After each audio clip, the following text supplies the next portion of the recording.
opening ceremonies as the Alabama crowd gets to see the beginning of Monster Energy AMA Supercross. Never had a race, as we mentioned, in this stadium before. Eli Tomac looked great winning his heat race. Chase Sexton looked great winning his. Maybe they had the 18 of Lawrence up against the ropes. But as soon as the gate dropped in the main event, Lawrence had a different tale to tell. What a start by Cooper Webb, but he gets in a little too hot, and that allows the 18 of Jett Lawrence to sneak up the inside. But I thought the 2 was going to go for the pass early on. It was right there, Webb and his teammate Justin Cooper in the number 3 spot. Then Ken Roxon on a roll here. Boom, out of nowhere. Look at that, slides his rear end around that corner, breaks it loose, gets a good drive coming out of the corner, fires onto the on-off, makes a move.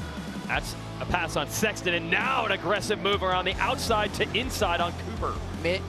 You go back to what I was talking about. If you're going to make a move or a pass like that up front, you got to get uncomfortable, and he sent it, Kenny did, to get by Justin Cooper. Oh, that explains it. Yes, we saw Justin Cooper get back around Sexton. Now we know why. Woo. Oh, he got an uppercut by his Renthal handlebars as well. Chase Sexton did. Woo. Not the night Sexton wanted. Certainly was hoping for podium. Webb did everything he could to keep Jett Lawrence in sight, but he couldn't.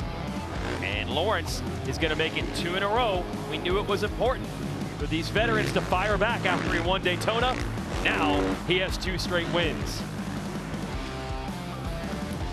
He's happy with himself. Good sportsmanship here between he and Webb. Webb has been giving him a lot of props lately, just admitting this kid is good. And Roxon, a great ride for 3rd. Yeah, great ride by Roxon. Marches up to the pack and made some moves on some very hard competitors. On the podium, look at Kenny, Griffin I love it. up there. I love it. I mean, Courtney and Kenny are great parents, and I love to see that. So here are the results from Birmingham. Sexton ends up 4th, winning that battle with Cooper. Anderson comes through and passes Tomac late. So Tomac 7th, not what he was hoping for. Yeah, some stuff that I saw, and just the attitude on his bike and his riding position and posture.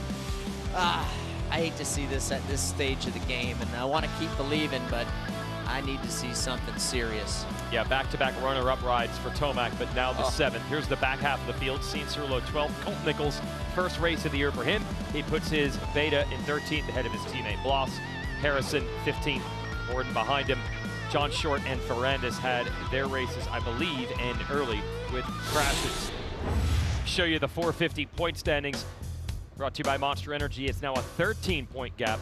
Lawrence to Webb. That's manageable, but you're getting a little worried about Sexton, Tomac here? Yep, I am. You see right outside, even Tomac, I think he's on life support. He's going to need some help. He's going to have to string some wins together.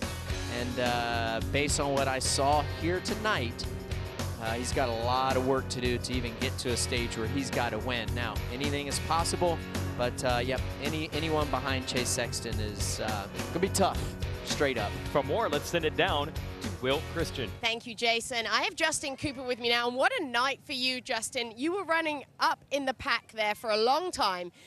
What did it mean to you to do that? What were you learning? Just take me through the paces there. Yeah, I was really just waiting to get off the gate in a main event like this, and it shows how good the start can make a race for you. So just kept reminding myself to go with these guys. I was following Cooper for a while and was just trying to get away from the pack. And it was a long race. It was more mentally tiring, just the focus that it took through the ruts and the rhythms to nail them every time. So yeah, overall it was good. Those guys were pushing me in the middle there, and I think they just caught me a little bit, being a little bit lazy and settling a little bit too much. But yeah, we'll learn from it. We couldn't hang on to the podium spot, but it was a good fight, and yeah, getting closer. So Ricky was in the booth, obviously, and he's saying maybe there's a little bit of physical fatigue coming, but you said it's more mental. What's the battle with that? What goes through your head? Is it a disbelief that you're kind of in that position, or is it just there's so much going on? Well, yeah, it was like I was pushing, and then, it's so many laps that, I settled for one lap, and those guys kind of sense that, and they attack. So, yeah, it just caught me slipping a little bit, and that's kind of what I have to learn. And for me, that pace is high, so it is tough to go the 20 minutes at that pace, but it was a good start, and yeah, happy to hang on to that position for as long as I did and gain that experience battling with those guys. So now you have that. What does this tell you moving forward? I mean, the season's been good for you so far. Is there more in the tank? Yeah, I think we're trending in the right direction, and I think 7.65 the last 3. So Yeah, if that says anything, hopefully we'll be on the box here soon. I reckon it does. Congratulations, Justin. We appreciate your time. Thanks. So I'm standing in one of the corners here in Birmingham, and this is one of the reasons that they built a slightly easier track tonight, because you can see how much it was deteriorating. Had it rained more tonight, this would have been nearly unrideable, and this was after hours and hours of track work was put in. You can see how deep it was. So as you saw, Cooper Webb made mention of mistakes that he was making throughout the main event. Jett Lawrence mentioned how patient he had to stay. Well, this is exactly why.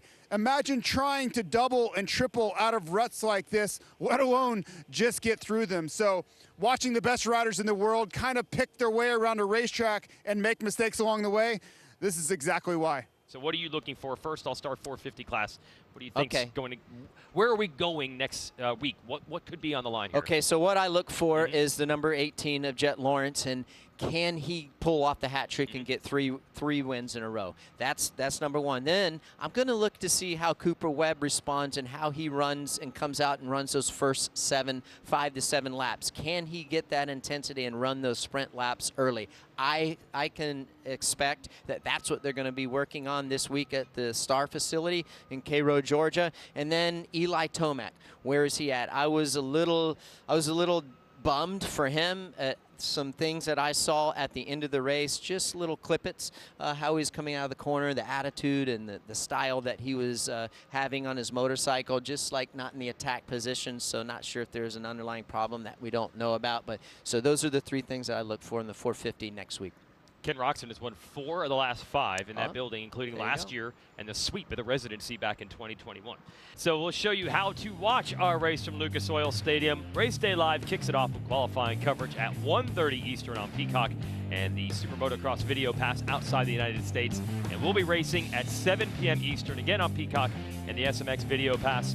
We will have a re-air in the middle of the night on CNBC for you DVR folks, so set that. Hi folks, Lee Diffie from NBC Sports here. If you truly enjoyed what you just watched, you can get more news, interviews, and highlights by subscribing to the Motorsports on NBC YouTube page. You can get it all, so go for it.